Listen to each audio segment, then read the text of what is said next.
Larkin in the 4-star, but 4th in the Mill Street long format, and then won a short format 4-star at Mallow in July. It looks, is it a thoroughbred? It looks very blood. It's actually German bred. Is it? Yeah. Oof. So Joseph Dead has changed his mind a little bit. He made the 4 strides happen in the first sort of pimple to the corner, and there the horse jumped quite high again. So he made the 5 strides happen to the second corner. So Oratorio through the water for the 3rd time. Will come round again. I was counting up there. Yeah, yes. No, another loop then into the same water. That will be the 4th passage through the water. That's right, Nick. Yeah. You do feel like you are going round and round in circles sometimes on this course.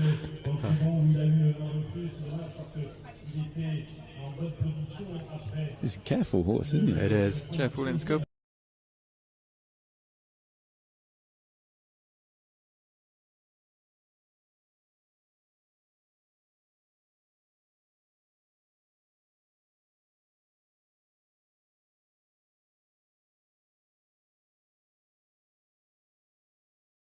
Yeah.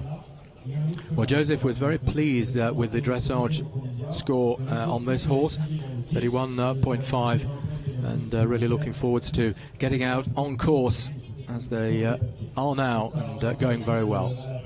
You see this course, even if it's not a combination, it's always go, come back, turn, speed up for the wide hedge. It's quite intense.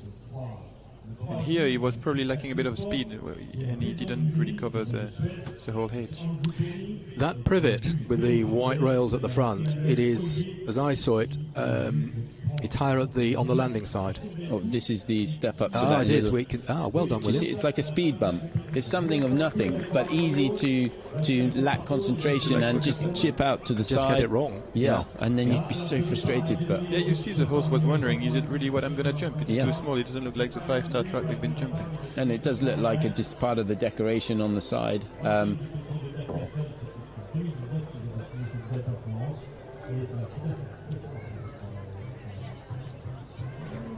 It's like jumping a course where you've got 130 fences, and all of a sudden you put a few 115 meters jumps in the middle, and it makes the horse think, and it's not always easy for them when they can just have a standard at which height they jump. They just stay more easily focused.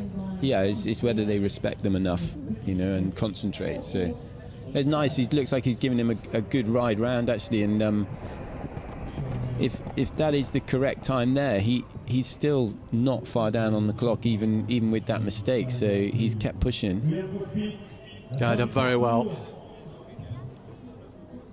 Turned through 180 degrees for this combination.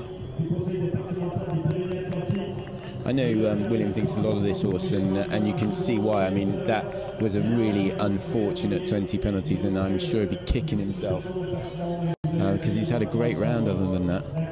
Yeah, only just reaching the optimum time now with that stop. Yeah. Says it all, really, doesn't it? Everything else looked spot on.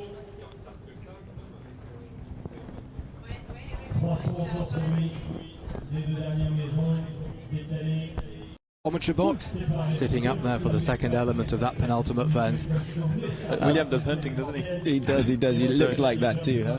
He's plenty of experience. Astier's laughing. He's enjoying that. You were too. I was. So did a super job of getting Oratorio back on track. And you could see that he also stopped aiming for the clock when he entered the arena, wanting to give him as nice a few last jumps. Waiting for badminton next year. Yep, there's always another day.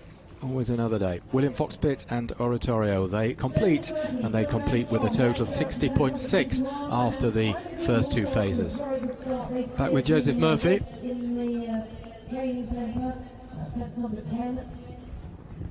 Jumping the second of those swans with the gorse, the the body of the swan being the gorse. We've seen those positioned in a variety of places, haven't we, over the last few years, Alex, those swans? Yeah, they're quite nice to jump, and they're a solid roll top underneath, and they have the rails which make the horses respect them, and then that big greenery which shows them that they've actually got to make the distance across.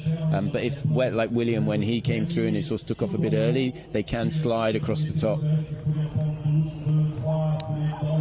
You'll see either 3 or 4, but both work really well. Yeah, I think you just got to ride in balance there about what sort of stride pattern your horse is in, especially coming into the water. Some horses can back off a little bit and shortens their stride. If you try and force the biggest stride, you just feel like you're not getting there. And to an arrowhead, it's very small at the base, and if you don't quite get there, it's so easy for the horse to just glance off to the side, and then that's it, 20 penalties, and you're out of the hunt.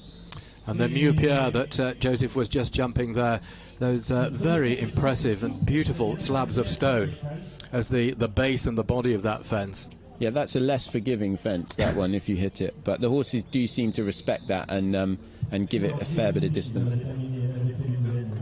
And the painter's palette at the side was actually a jump way back in. That's quite upright, and it never really very, very big, but... Just watching Joseph... Well done. I liked that ride through there. He just gave it time. The horse always concentrated, ears pricked, and actually stayed quite straight and balanced. Well, that the fence for our viewers that we were talking about right at the beginning, that we didn't actually see Oliver jump. Yeah. That the